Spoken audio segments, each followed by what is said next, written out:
Once again, we have another great Dodgers-Padres series this weekend. There are some great pitching performances. There are a bunch of bombs dropped. Tatis went crazy as always, so let's talk about it. What's up, guys? It's Tom here. Welcome back to the channel. This weekend, the Padres and Dodgers faced off at Dodgers Stadium. The Padres won 3 out of the 4 games, so I want to talk about what happened over these 4 games, break them down for you a little bit, and cover the highlights of them. Make sure to like the video and subscribe to the channel if you are new. I bring out awesome baseball content, MLB content, MLB the Show content, and I also live stream MLB the Show just about every week. So make sure you hit the notification bell as well. So let's get things rolling with game 1. On the bump, we have Walker Buehler and Ryan Weathers facing off. Trent Grisham gets the party started, hits a bomb over to right field to make it a 2-0 ball game. But don't worry, the Dodgers are coming right back because AJ Pollock goes deep as well and makes it a 2-1 ball game. And up next, we have Mr. Sheldon Noisy going deep in the 7th to make it a tie ball game, all knotted up at 2 apiece. A run scores on a double play in the top of the 8th for the Padres, so the game is now 3-2 Padres. To the bottom of the 8th we go. This is where we got a sick play on defense by the Padres. Ball roped to Jake Cronenworth over to second, has a tweener hop, knocks it down,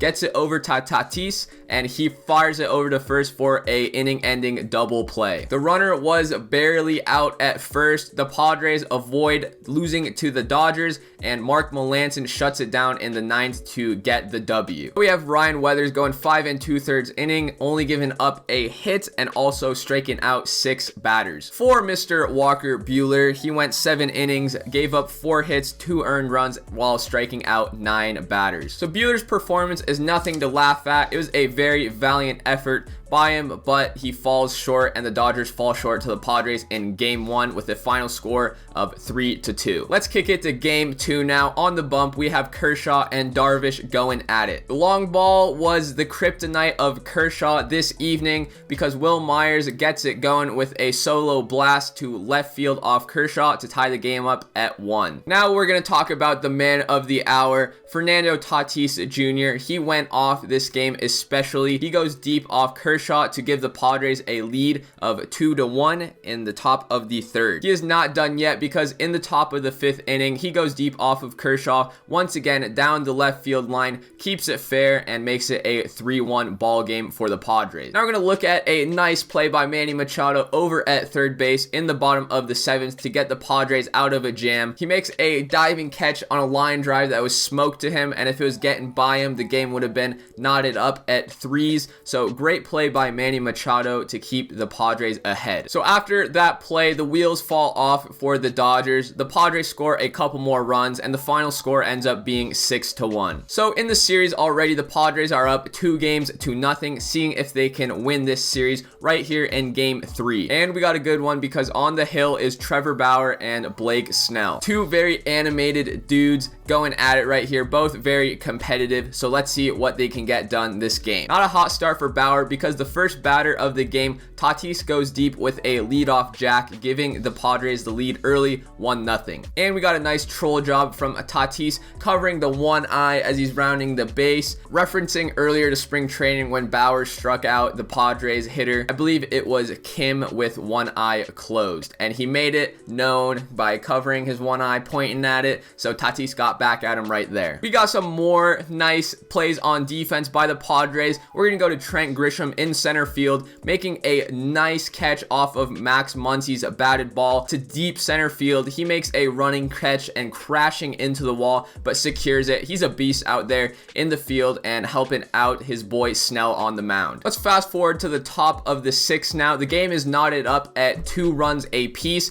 and Tatis is up to the plate again with Bauer still on the bump with a 3-2 full count right here. Swings at it with his butt sticking out, hits it with one arm basically, and hammers it over the left center wall to give the Padres a 3-2 lead. And of course, you had to give little McGregor Bauer strut right there, showing Bauer what's up after the home run once again. Now this is where things get a little interesting about this home run. You may think it's because of the celebration, but it is not. It is because there is a picture of Fernando Tatis looking back towards the catcher, trying to read the sign. Now I'm gonna give my opinion about the whole situation.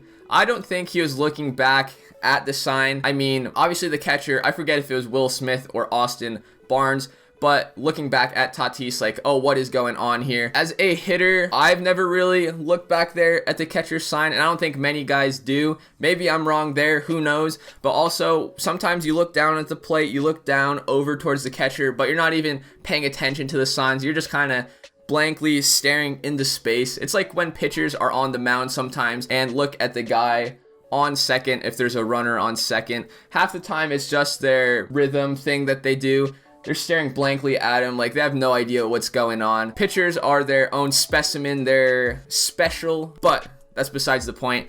I don't really think Tatis was stealing any signs, but regardless, even if he knew that the slider was coming, it was off the plate and still very impressive of him to hammer it out to left center field. So that's just my 2 cents about the whole situation. I mean, it's caused some beef on Twitter. It's honestly pretty funny to watch, and Fuzzy created this firestorm, so he's getting caught in this crossfire right here, and all around, I think it's a funny situation to look at. Let's get back to the game here. In the bottom of the 6th, the Dodgers respond with a bases loaded walk by Mookie Betts that scores a run and ties the game up at 3 apiece. Followed up by that is a 2 RBI single by Corey Seager to put the Dodgers ahead 5-3. After that, the Padres score another run, but Kenley Jansen comes in with the 4-out save and gets the job done. The Dodgers win 5-4. Both starting pitchers did a nice job here. Blake Snell going 5 1/3 innings with 7 hits given up, 2 earned runs, and 7 strikeouts. And on the flip side, you have Trevor Bauer going 6 innings pitched, 5 hits allowed, 2 earned runs with 9 strikeouts. So if it wasn't for the 2 bombs by Tatis off Bauer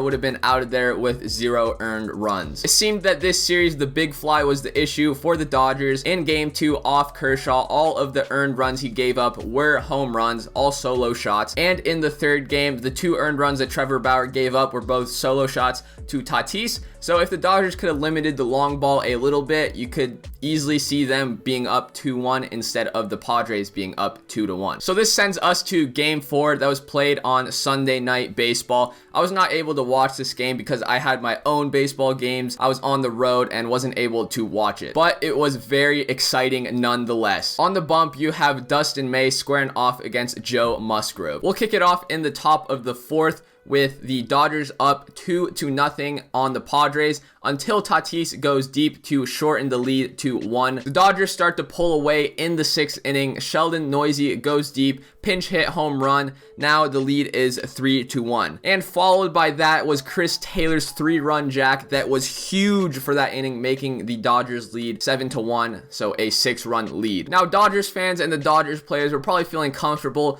going into the 7th up 6 runs, but this is where the fun begins. We'll head to the top of the 9th. The Padres have cut the lead down to 2 runs now, so it is a 7-5 ball game. Trent Grisham delivers with an RBI single, making it a 7-6 ball game, followed by Manny Machado, who it comes up huge with 1 out in the 9th to get a hit, scoring Tatis. Now he could easily roll into a double play here to end the game, but he comes up clutch to send it into extras. In the bottom of the 10th, bases loaded, 3-2 count. Tim Hill is pitching. He gets the K on Peters, and he gets out of a huge jam. If Peters simply wouldn't have swung, I think that would have been ball game, ball 4, game over, but he swung and missed and sent it to the 11th, where the Padres take the lead on a sac fly and Tatis scores. So going into the bottom of the 11th, Padres are up 8-7 on the Dodgers. Mark Melancon comes in, shuts the door on the Dodgers to win the game and win this series. Of course, the story of the night is the Padres coming back